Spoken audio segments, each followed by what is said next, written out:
ভাবুক ছেলেটি। আর প্রাকৃতিক বিজ্ঞানে ট্রাইপোস অর্থাৎ পদার্থবিজ্ঞান, রসায়ন বিজ্ঞান, উদ্ভিদ বিজ্ঞান এই তিনটি বিষয়ে অনার্স সহ বিএসসি ডিগ্রি অর্জন করে মাতৃভূমিতে ফিরে আসেন জগদীশ চন্দ্র বসু এবং কলকাতা প্রেসিডেন্সি কলেজে অধ্যাপনা শুরু করেন। বেতার বিজ্ঞানের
সেন্টিমিটার দৈর্ঘ্যের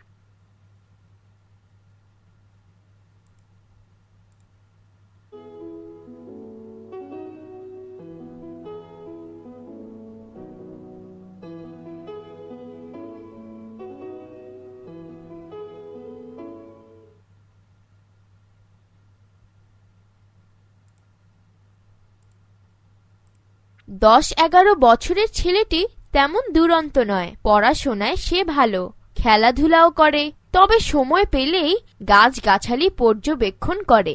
রোদ বৃষ্টির ব্যাপারটাও দেখে সে।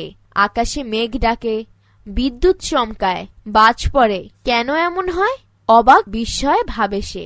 ঝড়ে গাছপালা ভেঙে গেলে বাবাকে প্রশ্ন করে, আচ্ছা বাবা, গাছ ভেঙে গেলে ওদেরকে কাটলে ব্যথা পায় না? ছেলের কথা শুনে মা হাসেন। বাবা কিন্তু হাসলেও ছেলের প্রশ্নের জবাব দেওয়ার চেষ্টা করেন। ওর বাবা ম্যাজিস্ট্রেট ছিলেন, আগে স্কুলে শিক্ষকতা করতেন। শব্দগুলো পাঠ থেকে খুঁজে বের করি, অর্থ বলি।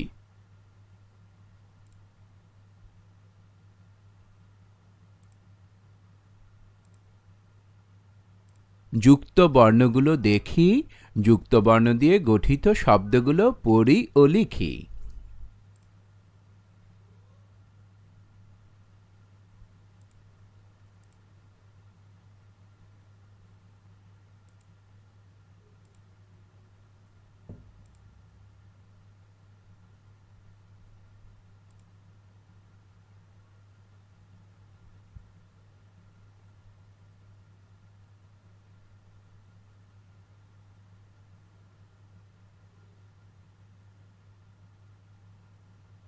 ছেলেটির বাবার বাড়ি বিক্রমপুরের রাড়ীখাল গ্রামে, তবে তার জন্ম ময়মনসিংহে 1858 সালের 30শে নভেম্বর। ওর পড়াশোনায় হাতেখড়ি হয়েছিল বাড়িতেই। তারপর ময়মনসিংহে স্কুল শিক্ষার ধাপ শেষ করে সে ভর্তি হয় কলকাতায় সেন্ট জেভিয়ার্স স্কুল থেকে। 1874 সালে সে কৃতিত্বের সঙ্গে প্রবেশিকা পরীক্ষা পাশ করে। কৃতিত্বের ধারায় সে 1878 সালে এফএ পাশ করে। তারপর 1880 সালে বিজ্ঞান শাখায় বিএস পাশ করে বিলেতে যায় ডাক্তারি পড়তে। সেই ছেলেটি বড় হয়ে প্রথম বাঙালি বৈজ্ঞানিক হিসেবে জগৎ জোড়া খ্যাতি অর্জন করে। তোমরা অনেকেই হয়তো বুঝতে পেরেছ কে তিনি। হ্যাঁ, সেদিনকার সেই ভাবুক ছেলেটি পরবর্তীকালের বিজ্ঞানী জগদীশ চন্দ্র বসু। শব্দগুলো পাঠ থেকে খুঁজে বের করি, অর্থ বলি।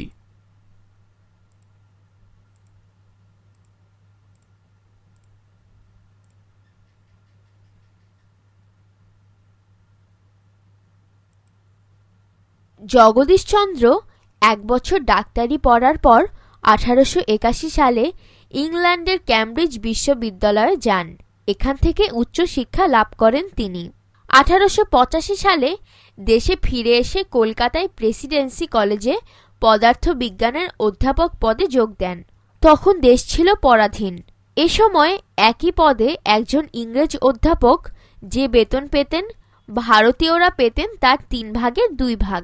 জগদীশচন্দ্র অস্থায়ীভাবে চাকরি করেছিলেন বলে তাঁর বেতন আরও 1 ভাগ কেটে নেওয়া হয়।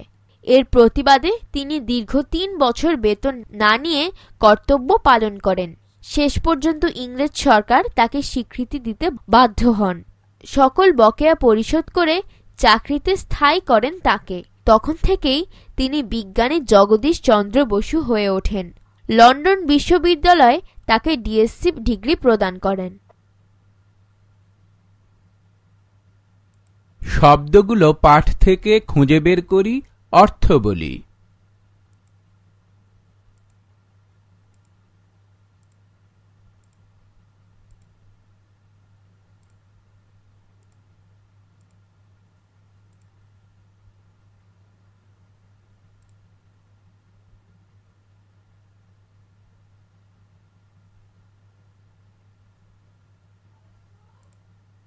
জগদীশ চন্দ্র বসু নানা বিষয়ে গবেষণা করেছেন। তবে তিনি বেশি পরিচিতি লাভ করেন গাছেরও প্রাণ আছে এই সত্য প্রমাণ করে। তিনি দেখিয়েছেন যে উদ্ভিদ ও প্রাণীর জীবনের মধ্যে অনেক মিল আছে। 1895 সালে তিনি অতি ক্ষুদ্র তরঙ্গ সৃষ্টি আবিষ্কার করেন। কোনো তার ছাড়া তরঙ্গ এক স্থান থেকে অন্য স্থানে প্রেরণে সফলতা অর্জন করেন। তারই প্রয়োগ ঘটেছে আজকের বেতার, টেলিভিশন, রাডার সহ বিশ্বের অধিকাংশ তথ্যের আদান প্রদান এবং মহাকাশ যোগাযোগের ক্ষেত্রে।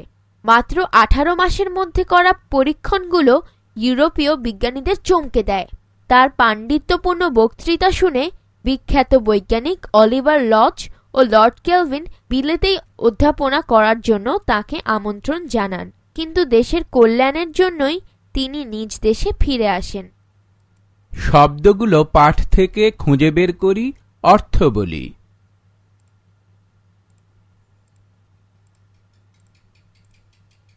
যুক্ত বর্ণগুলো দেখি, যুক্ত বর্ণ দিয়ে গঠিত শব্দগুলো পড়ি ও লিখি।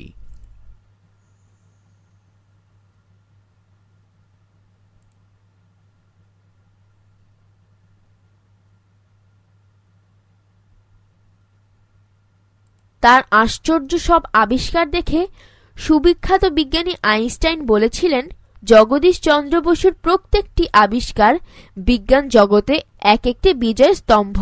জগদীশ চন্দ্র বাংলাতেও বেশ লিখেছেন, বিশেষ করে তোমাদের মতো শিশুদের জন্য। তার লেখা নিরুদ্দেশের কাহিনী বাংলা ভাষায় লেখা প্রথম বৈজ্ঞানিক কল্পকাহিনী। এটি পরে পলাতক তুফান নামে জগদীশ চন্দ্রের অব্যক্ত নামক বইয়ে ছাপা হয়। তার লেখা অদৃশ্য আলোক তোমাদের আনন্দ দেবে। শব্দগুলো পাঠ থেকে খুঁজে বের করি, অর্থ বলি।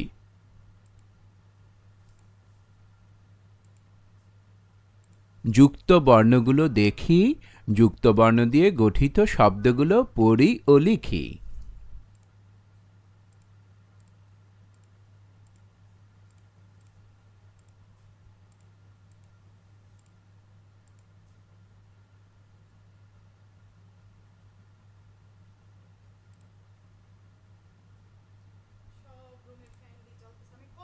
’৯১৫ সালে ব্রিটিশ ভারত সরকার তাকে নাইট উপাধি দেন, তাই তার উপাধি সহ নাম হয় স্যার জগদীশ চন্দ্র বসু।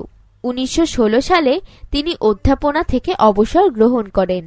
এর 2 বছর পর প্রতিষ্ঠা করেন জগদীশ চন্দ্র বসু বিজ্ঞান মন্দির। মৃত্যুর আগ পর্যন্ত তিনি সেই বিজ্ঞান মন্দিরে গবেষণা পরিচালনা করেন। বিজ্ঞান শিক্ষা ও চর্চার ক্ষেত্রে তার সফলতা বিজ্ঞানী গ্যালিলিও নিউটনের সমকক্ষ ছিল। ঢাকা বিশ্ববিদ্যালয়ে তাকে ডিএসসি ডিগ্রি প্রদান করে 1935 সালে। জগদীশ চন্দ্র বসু গিরিডিতে মারা যান 1937 সালের 23 নভেম্বর। এই সময়ের সেই ভাবুক ছেলেটি স্যার জগদীশ চন্দ্র বসু, একজন বিশ্বখ্যাত বিজ্ঞানী। তিনি বাঙালির গৌরব, সমগ্র ভারতবর্ষের গৌরব। পৃথিবীকে দেখিয়েছেন বিজ্ঞানের নতুন পথ। শব্দগুলো পাঠ থেকে খুঁজে বের করি, অর্থ বলি।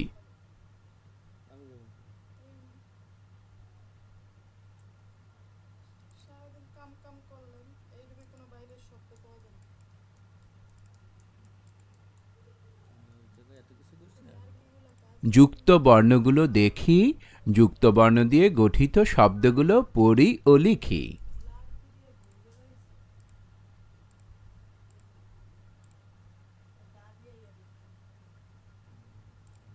অনুশীলনী।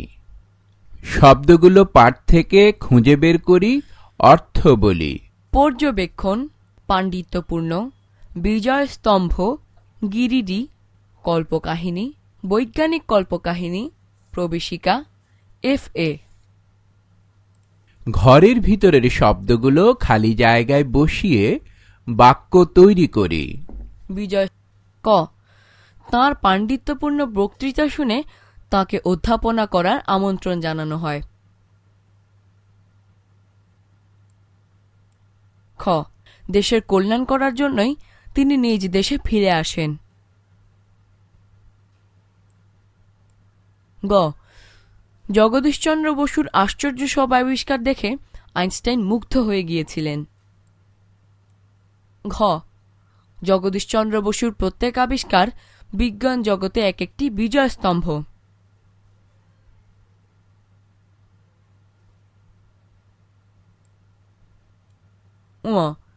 জগদীশচন্দ্র বসুর নিরুদ্দেশের কাহিনী বাংলা ভাষায় লেখা প্রথম কল্পকাহিনী। চ ছেলেটি তেমন দুরন্ত নয়।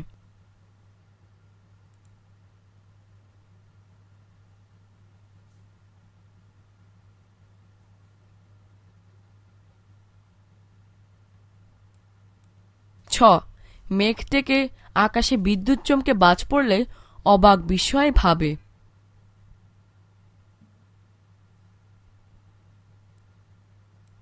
জ ওর পড়াশোনা শুরু বাড়িতে।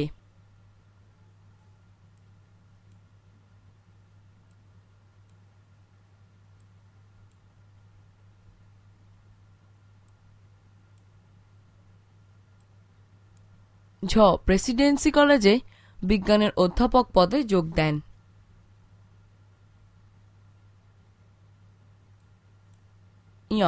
প্রতিবাদে তিনি দীর্ঘ 3 বছর বেতন না নিয়ে কর্তব্য পালন করেন। ট তিনি দেখিয়েছিলেন যে উদ্ভিদ ও প্রাণী জীবনের মধ্যে অনেক মিল আছে।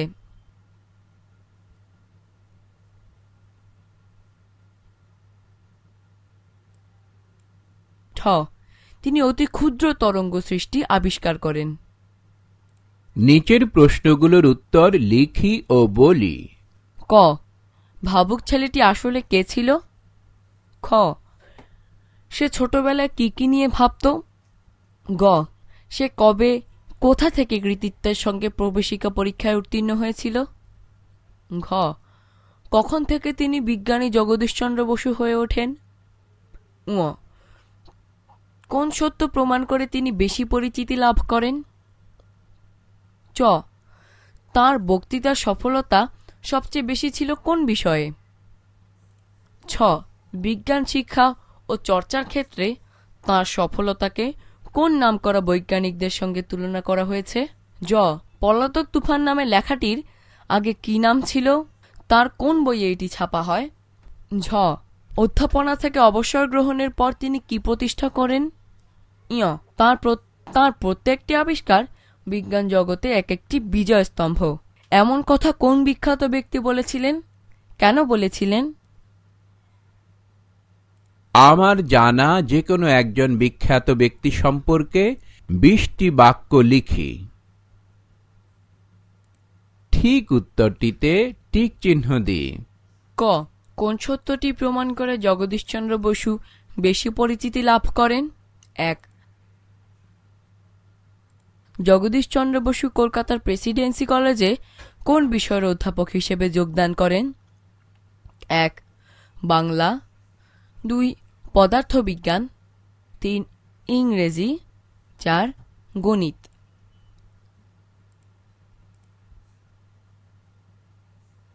জগদীশচন্দ্র বসু কোথায় জন্মগ্রহণ করেন? 1 ময়মনসিংহ, 2 ঢাকা, 3 কুমিল্লা, 4 ফরিদপুর। জগদীশচন্দ্র বসুর প্রত্যেকটি আবিষ্কার বিজ্ঞান জগতে এক একটি বিজয় স্তম্ভ। কথাটি কে বলেছিলেন? 1 বিজ্ঞানী অলিভার লজ, 2 বিজ্ঞানী লর্ড কেলভিন, 3 বিজ্ঞানী আইনস্টাইন, 4 বিজ্ঞানী গ্যালিলিও। কথাগুলো বুঝে নি। শিক্ষার ধাপ পার।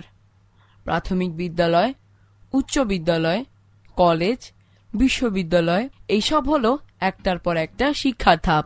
বকেয়া পরিশোধ করে। কারো নিকট কোনো টাকা পয়সা পাওনা থাকলে যদি সময় মতো দেওয়া না হয় তখন তা বকেয়া হয়ে যায়। পরে যদি আগের পাওনা দিয়ে দেওয়া হয় তবে তাকে বলে বকেয়া পরিশোধ। অন্যতম, বহুর মধ্যে এক হলে তাকে বলা হয় অন্যতম। কোনো কিছুকে বিশেষভাবে বোঝানোর জন্য অন্যতম শব্দটি ব্যবহার করা যায়। তথ্যের আদান প্রদান। তথ্য বলতে আসল কথা বা সত্যকে বোঝাতো, কিন্তু আজকের দিনে লিখে, ছাপিয়ে অথবা বেতার, টেলিভিশন, ফোন, ইন্টারনেট দ্বারা যত রকম কিছু পাওয়া যায়, পাঠানো যায়, তা সবই তথ্যের আদান প্রদান। নাইট উপাধি। নাইট উপাধি ব্রিটিশ রাজের অত্যন্ত সম্মানজনক উপাধি। এদেরকে স্যার বলে সম্বোধন করা হয়। কর্ম অনুশীলন। বিজ্ঞান শিক্ষায় সভ্যতা বিনির্মাণের একমাত্র হাতিয়ার। বিষয়টি নিয়ে শিক্ষকের সহায়তায় বিতর্ক প্রতিযোগিতায় অংশগ্রহণ করি।